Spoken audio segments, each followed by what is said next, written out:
Hello and welcome to another video of Career Map Online. আজকে যেটা আমরা দেখব সেটা হচ্ছে আরেকটা সাবজেক্ট হিস্ট্রি। আমরা যখনই হিস্ট্রির কথা ভাবি অনেক কিছু মিস্ট্রির কথা ভাবতে আরম্ভ করি। তো আজকে let me break down what are this mysteries are all about. So যদি আমি নিজের ইন্ট্রোডাকশনটা দিই, myself Sayani Biswas, MA pass out করেছি ফ্রম প্রেসিডেন্সি। আপাতত I am trying to make history as fun as possible, এটা হচ্ছে আমার অবজেক্টিভ। তো আমি আমার জার্নি তোমাদের সাথে শুরু করার আগে let me just introduce the subject with you. Subject history is a lot of mystery for everyone. তো এটাকে আজকে একটু আমরা ব্রেক ডাউন করি। So what is history? Simple এক লাইনে যদি আমাকে বলতে হয়, history is the story of past. But এই এক লাইনের মধ্যে there are a lot of meaning to it. যখনই আমরা হিস্ট্রি ভাবি না, আমরা সবসময় ভাবি কত ডেটস, কত নাম আমাদেরকে মনে রাখতে হবে, but it is not that. এখন in this 21st century history is also a part of science. তাই জন্য আজ আমরা হিস্ট্রিকে সোশ্যাল সায়েন্সেসের মধ্যে ধরি, not social studies. And what does science teachers? সায়েন্সের মধ্যে লজিক আছে, সায়েন্সের মধ্যে এক্সপেরিমেন্টেশন আছে। হিস্ট্রিতেও কিন্তু সেরকমই এক্সপেরিমেন্টেশন রয়েছে, সেরকমই লজিক দিয়ে আমরা হিস্ট্রির মিস্ট্রিজগুলোকে সলভ করে থাকি। For example carbon dating. না তুমি ছিলে না আমি ছিলাম যখন এই সব ইভেন্টসগুলো হয়েছে in the past. So how do we know about it? We know by doing the carbon dating. And carbon dating is a process of science, যেখানে আমরা সায়েন্টিফিক মেথডে বার করি যে একটা অবজেক্ট যেগুলো আমরা এক্সক্যাভেট করে বার করি তার মধ্যে কতটা কার্বন অ্যামাউন্ট রয়েছে। সেখান থেকে আমরা বুঝতে পারি যে সেই টয়টা বা সেই অবজেক্টটা ইন্দাস ভ্যালিতে না কোথাকার। তো এইভাবে history today at the present moment is more than just a story of the past, and it is more than just mugging up the dates. এখন আমাদেরকে যেটা করতে হয়, we do a lot of smart study. তার মধ্যে অনেক concept আসে, যেরকম হচ্ছে আমাদের টাইম লাইন। আমার মতে হিস্ট্রি পড়তে গেলে the first and foremost thing যেটা আমাদেরকে করতে হয়, টু ড্র আ টাইম লাইন। ম্যাম আবার এই টাইম লাইন ড্র করতে হবে কেন? আর্ট থোড়ি না পড়ছি। অ্যাকচুয়ালি যখনই আমরা একটা গল্প শুনি, আমাদের গল্পের মধ্যে কারা থাকে? অনেক ক্যারেক্টার্স থাকে, এবং ক্যারেক্টার্সগুলো যখন তাদের লাইফ ইভেন্টসগুলো হয়ে থাকে, that is according to our time, যেটাকে আমরা ক্রোনোলজি বলে থাকি। হিস্ট্রির মধ্যেও এই ক্রোনোলজিটা রয়েছে, এবং এই ক্রোনোলজি বোঝার জন্যই আমাদের এই ডেটসগুলোকে পড়া উচিত। তো এই ডেটসগুলোকে মাগ আপ করার জায়গায় যদি আমরা একটু গল্পের মতন এই জিনিসটাকে সাজিয়ে নিই, এরপর এটা হয়েছিল, তারপর এটা হয়েছিল, দেখবে হয়তো এই হিস্ট্রির মিস্ট্রিটা অনেকটা ইজি হয়ে যায়, এবং আমরা সবাই হয়তো শার্লক হোমস হয়ে যাব একদিন। সো স্লাইডে যেটা লেখা আছে সেটা যদি আমাকে পড়তে হয়, very simple terms, the study of past, specially আমাদের সোসাইটি, আমাদের পিপল, আমাদের ট্র্যাডিশন, কালচার, এইগুলোকে যখনই আমরা পড়ি, it is known as history. কিন্তু আজ দাঁড়িয়ে আমি বলতে পারি history is more than a study. Why? Because you and me, আমরা যে ইন্ডিয়ান, আমরা বুঝি কোথা থেকে? All because of our common history. তো এইটা আমাদের একটা আইডেন্টিটি, আমাদের একটা কমন স্ট্রাগল ছিল, সেটা তুমিও জানো, আমিও জানি। তো এই কমন স্ট্রাগলের ব্যাপারে জানার জন্য কিন্তু we have to move back to the past eras, and that is when history comes in. History যখনই আমি পড়াই, আমি একটা কথা খুব ভালো করে বলি বাচ্চাদেরকে, যে হিস্ট্রি এমন একটা সাবজেক্ট যেটা অ্যাকচুয়ালি কিন্তু পাস্ট পড়িয়েও আমাদের ফিউচারটাকে তৈরি করে। ভেরি ইন্টারেস্টিং একটা কনসেপ্ট, যে পাস্টের ব্যাপারে জেনে আমরা ফিউচারটাকে জানবো কিভাবে। দেখো, পাস্টে এমন অনেক কিছু জিনিস হয়েছে যেটা হয়তো ফিউচারেও আমাদের হবে, ইনফ্যাক্ট হয়তো প্রেজেন্ট টাইমেও হচ্ছে। সে ফর এক্সাম্পল, রিসেন্টলি আমরা রাশিয়া আর ইউক্রেনের ওয়ার দেখেছি। এরকম ওয়ার হাজারটা হয়েছে হিস্ট্রিতে, কিন্তু আজ যদি আমরা জানি যে এই ওয়ারের কনসিকুয়েন্সেসগুলো কী, মাস ডিস্ট্রাকশন, কিলিং অফ পিপল, এইগুলোকে আমরা রেকটিফাই করতে পারি, and that saves a lot for our better future. তো এই কারণের জন্য history is more than a study. আজ হিস্ট্রির প্রতি ইন্টারেস্ট অনেকের মনে বেড়েছে, আবার অনেকের মনে কমেছে। It is partly because of the teaching style, partly because of the notions of the society, যে আর্টস পড়ে হবে কি, হিস্ট্রি পড়ে হবে কি, science is the future. But history is also a part of science. এটা একটু যদি আমরা মাথায় রাখি, আমাদের হয়তো এই লস্ট ইন্টারেস্টটা আবার হিস্ট্রির প্রতি জাগতে পারে। সো এই যে ছোট্ট একটা জার্নি আমি স্টার্ট করব with you people, teaching or at least trying to teach you history in the fun way starts from today. আমি চেষ্টা করব তোমাদেরকে একটা ছোট্ট সামারি দেওয়ার জন্য যে এই পুরো ব্যাচে আমরা কি কি জিনিস পড়ব এবং কি কি জিনিসগুলো ইম্পর্টেন্ট আমাদের জন্য just two crack the exam. So let us go in to the next slide. যদি আমরা হিস্ট্রি দেখি, সবচেয়ে প্রথম যে জিনিসটা আমাদেরকে বুঝতে হয় সেটা হচ্ছে periodization. History is a long journey, actually বিশাল বড় একটা জার্নি। সেটা স্টার্ট হয় প্রি হিস্ট্রি থেকে around 3 million 4 million years ago till the present few years। এবং ইন্টারেস্টিংলি তুমি আমি কিন্তু এখনো পর্যন্ত হিস্ট্রি ক্রিয়েট করে যাচ্ছি, হয়তো ফিউচারে আমাদের ব্যাপারেও হয়তো লোকেরা পড়বে, and we will become a part, a page in their history book.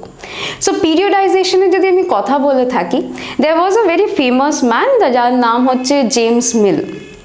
তিনি একটা বই লিখেছিলেন হিস্ট্রি অফ ব্রিটিশ ইন্ডিয়া। সেখানে তিনি ফার্স্ট এই পিরিয়ডাইজেশনের কনসেপ্টটা আমাদেরকে ইন্ট্রোডিউস করিয়েছিলেন। তিনি বলেছিলেন যে যদি ইন্ডিয়ার হিস্ট্রি আমরা যদি দেখে থাকি, 3টে পিরিয়ডে আমরা ডিভাইড করতে পারি, the Hindu period, the Muslim period and the British period. এইখানে আমরা দেখব যে হিন্দু পিরিয়ড মানে উনি কি বলতে চেয়েছিলেন। Hindu period is basically the time যখন Hindu rajas use to rule over the subcontinent. এবারে সাবকন্টিনেন্ট ম্যাম কেন বলছেন ইন্ডিয়াকে? দেখো, ইন্ডিয়া আজ ইজ আ পার্টিশনড ইন্ডিয়া। যখন হিস্টোরিক্যাল টার্মসে আমরা যখন ইন্ডিয়াকে পড়ি, ইন্ডিয়া ওয়াজ সো কল্ড অখণ্ড ভারত। এই অখণ্ড ভারতের মধ্যে তখন পাকিস্তানও ছিল, বাংলাদেশও ছিল, এবং at a time there was also parts of Afghanistan into India। তো সেই কারণের জন্য এই সাবকন্টিনেন্টে যদি আমরা মেজরিটি পার্ট দেখে থাকি, দেখা যায় যে Hindu rajas use to rule at a particular time, যেটাকে হিন্দু পিরিয়ড বলে জেমস মিল বলেছিলেন। নেক্সট হচ্ছে দ্য মুসলিম পিরিয়ড। এমনিতেই বোঝা যায় মুসলিম পিরিয়ড মানে কি। মুসলিম পিরিয়ড মানে হচ্ছে যে সময় Muslim rajas were ruling over India. And the last one is the British period. দেখো, ব্রিটিশরা নিজেদেরকে সবসময় সুপিরিয়র এমনিই মনে করে, thanks to their skin colour. তো তাই জন্যে তারা তাদের নামটাকে সরায়নি।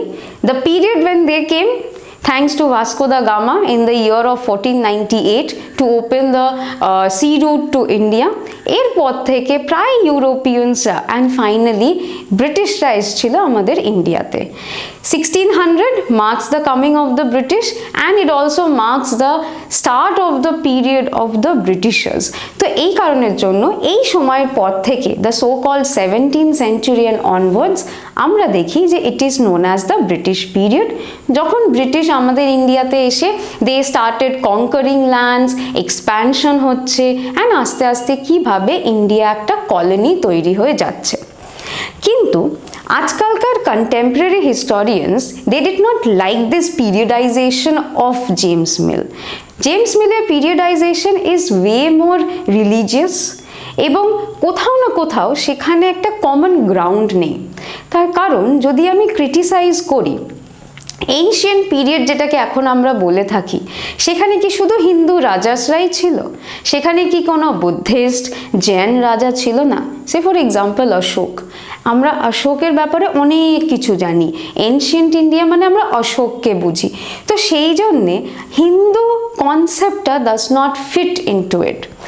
এই কারণের জন্য আমাদের কন্টেম্পোরারি হিস্টোরিয়ানসরা তারা কি বললো না, let's make it ancient history. The time in the past. And the next one হচ্ছে আমাদের medieval era. Definitely medieval era, it marks the coming of Muslims into our subcontinent.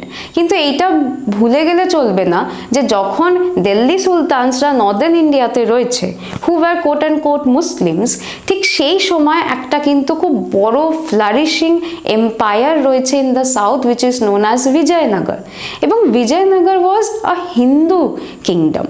তো এই কারণের জন্য it is safe to talk about the period as medieval history. And definitely the period that we all talk about is the British period, যেটাকে আমরা modern period হিসাবে বলে থাকি। এই মডার্নাইজেশনটা কেন হলো? বিকজ ওয়েস্টার্ন এডুকেশন আসতে আরম্ভ করলো, we understood the modern concept of nationalism. এইগুলো সব আসার জন্য there was a sort of modernity into our culture. এই কারণের জন্য the coming of Britishers is also known as the modern period. তো এই তিনটে ভাগেই আমাদেরকে পড়তে হয় when we are preparing for our exams. এই যে পিরিয়ডাইজেশনটা আমরা দেখলাম, এটা বেশ বড় মনে হতে পারে, কিন্তু যদি আমরা আমাদের কম্পিটিটিভ এক্সামসগুলোর জন্য একটু স্মার্ট ওয়ার্ক করি, তাহলে কিন্তু আমরা এই পুরো ব্যাপারটাকে খুব ইজিলি বলতে পারবো, বুঝতেও পারবো। সো আমরা কি কি স্ট্র্যাটেজি ইউজ করব for any kind of state বা সেন্ট্রাল কম্পিটিটিভ এক্সাম, যেরকম ধরো এসএসসি, পিএসসি, আরআরবি, সেটা একটুখানি বুঝে নিই। যদি আমি এই পুরো পিরিয়ডাইজেশনটাকে ভাগ করতে যাই, ফার্স্ট আমার ডিভিশনটা হবে হচ্ছে এনশিয়েন্ট ইন্ডিয়া। এই এনশিয়েন্ট ইন্ডিয়ার মধ্যে আমরা কোনগুলোকে হাইলাইট করব? সবচেয়ে প্রথমে আসে আমাদের প্রি হিস্ট্রি আর ইন্দাস ভ্যালি সিভিলাইজেশন। এটার মধ্যে কিন্তু Indus valley civilization is more important than any other topic. তো এই প্রি হিস্ট্রি আর ইন্দাস ভ্যালির মধ্যে যদি আমাকে চুজ করতে হয়, প্রি হিস্ট্রি যেটাও পড়বো, কিন্তু ইন্দাস ভ্যালির ওপরে আমি বেশি জোর দেব। প্রি হিস্ট্রিতে কি পড়বো? কোন সময় বা কোন ফেজ অফ প্রি হিস্ট্রিতে কীরকম কি ডিসকাভারিজ হয়েছিল, কীরকম কি ডেভেলপমেন্ট হয়েছিল, যেখানে ইন্দাস ভ্যালিতে আমরা একটু ডিটেলসে স্টাডি করব অ্যাবাউট দ্য সাইটস এবং সেখানে কোথায় কি আমরা পেয়েছিলাম। নেক্সট আসে আমাদের বেদিক এজ। এই বেদিক এজের ডেভেলপমেন্টসগুলোকে জানতে হয়।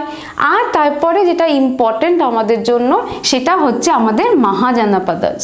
এই মহাজানাপাদাসের যে সময়টা, দিস ইজ ভেরি ক্রুশিয়াল, এবং এই কারণের জন্য এখান থেকে কিন্তু প্রায় কোন মহাজানাপাদা কোথায় আছে, তার কি ডেভেলপমেন্ট, এইগুলোর কোয়েশ্চেন্সগুলো এসে থাকে। এর সাথে জৈনিজম, বুদ্ধিজম আসে। বেশ কয়েকটা কোয়েশ্চেন আসে জৈনিজম, বুদ্ধিজম থেকে, কিন্তু তার থেকেও ইম্পর্টেন্ট আমাদের জন্য মৌর্যন আর গুপ্তা ডাইনেস্টি। মৌর্যন এম্পায়ার আর গুপ্তা ডাইনেস্টি আমাদেরকে খুব ভালো করে, খুব থারালি পড়তে হয়। বেশ অনেক কটা কোয়েশ্চেন লাস্ট ফিউ ইয়ার্সে কিন্তু এসেছে। যদিও বা বর্ধমানা আর হচ্ছে Chola dynasty is not so important, but অনেক সময় এই চোলা ডাইনেস্টির যে টেম্পলসগুলো আছে, সেইগুলো থেকে অনেক সময় আমাদের কোয়েশ্চেন্স এসে থাকে। নেক্সট যদি আমি মিডিয়েভাল হিস্ট্রিতে যাই, মিডিয়েভাল হিস্ট্রি বা মিডিয়েভাল পিরিয়ড আমাদের স্টার্ট হয় ফরেন ইনভেশনস থেকে। এখানে আমরা মাহমুদ অফ গজনির ব্যাপারে বলি, মোহাম্মদ ঘোরির ব্যাপারে বলি, যেখান থেকে আমরা দিল্লি সুলতানেটে এসে থাকি। এই পুরো মিডিয়েভাল পিরিয়ডের সবচেয়ে দুটো ইম্পর্টেন্ট যে চ্যাপ্টার হয়, সেটা হচ্ছে আমাদের দিল্লি সুলতান, আর একটা হচ্ছে দ্য মুঘল এম্পায়ার। এই দুটো থেকে, স্পেশালি দিল্লি সুলতান থেকে কিন্তু প্রায়ই কোয়েশ্চেন এসে থাকে। দেখো, history is a part of your general knowledge. জিকের যে পেপার থাকে তার মধ্যে হিস্ট্রি থেকে প্রায় 3টে থেকে 4টে ইজিলি কোয়েশ্চেন্স তোমরা পেয়ে যাও। এবং যদি তোমরা লাস্ট ফিউ ইয়ার্সে যদি কোয়েশ্চেন দেখে থাকো, দিল্লি সুলতান থেকে কিন্তু প্রায় কোয়েশ্চেন্স এসে থাকে। আর এছাড়াও যেটা আমাদেরকে একটু মাথায় রাখতে হয়, সেটা হচ্ছে এই ওয়ার অ্যান্ড ট্রিটিস। তার কারণ এইটার লিঙ্ক হয় আমাদের নেক্সট পিরিয়ডের সাথে, যেটা হচ্ছে আমাদের মডার্ন পিরিয়ড। তিনটে পিরিয়ডকে যদি আমি অ্যাকচুয়ালি কম্পেয়ার করে থাকি, দ্যাট ইজ এনশিয়েন্ট, মিডিয়েভাল আর আমাদের মডার্ন পিরিয়ড, এর মধ্যে দেখবে মডার্ন পিরিয়ড থেকে কিন্তু সবচেয়ে বেশি কোয়েশ্চেন এসে থাকবে। তো এই মডার্ন পিরিয়ডে বেশ কয়েকটা ইম্পর্টেন্ট টপিক আছে। To start with the revolt of 1857। আমাদেরকে বুঝতে হয় যে রিভোল্ট অফ 1857 কখন হয়েছিল, কেন হয়েছিল, কোথা থেকে কোথা অবধি হয়েছিল, এগুলো সব আমাদেরকে খুব ভালো করে মাথায় রাখতে হয়। আর একটা ইম্পর্টেন্ট যে কোয়েশ্চেন আসে সেটা হচ্ছে লিডার্স, কোথায় কোন লিডারশিপ দিয়েছিল ডিউরিং দ্য রিভোল্ট অফ 1857। আর একটা খুব গুরুত্বপূর্ণ টপিক হচ্ছে গভর্নর আর হচ্ছে ভাইসরয়। এই গভর্নর আর ভাইসরয়ের টপিকটা ইজ ভেরি ইম্পর্টেন্ট, তার কারণ কোন গভর্নর বা কোন ভাইসরয়ের আন্ডারে কি অ্যাক্ট পাস হয়েছিল এটা কিন্তু প্রায় এসে থাকে। তো একবার যদি আমরা বুঝে যাই যে এই গভর্নরের পিরিয়ডটা এইটা ছিল, আমরা খুব ইজিলি বুঝতে পারি যে কোন অ্যাক্ট কখন কার আন্ডারে পাস হয়েছিল। নেক্সট, ব্রিটিশ অ্যাক্টস আর পলিসি, যেটা হচ্ছে এই গভর্নরের সাথেই কিন্তু ইজ ভেরি মাচ লিঙ্কড। আমরা গভর্নর, ভাইসরয় আর ব্রিটিশ অ্যাক্ট বা পলিসিসগুলোকে একসাথে পড়ার চেষ্টা করব। এরপরে ইম্পর্টেন্ট যেটা সেটা হচ্ছে আমাদের Indian national Congress and it's session. অনেক সময় কোয়েশ্চেন্স আসে যে অমুক সেশনে অমুক বছরে কি রেজলিউশন পাস হয়েছিল, এবং এইগুলো আমাদেরকে একটু মাথায় রাখতে হয়।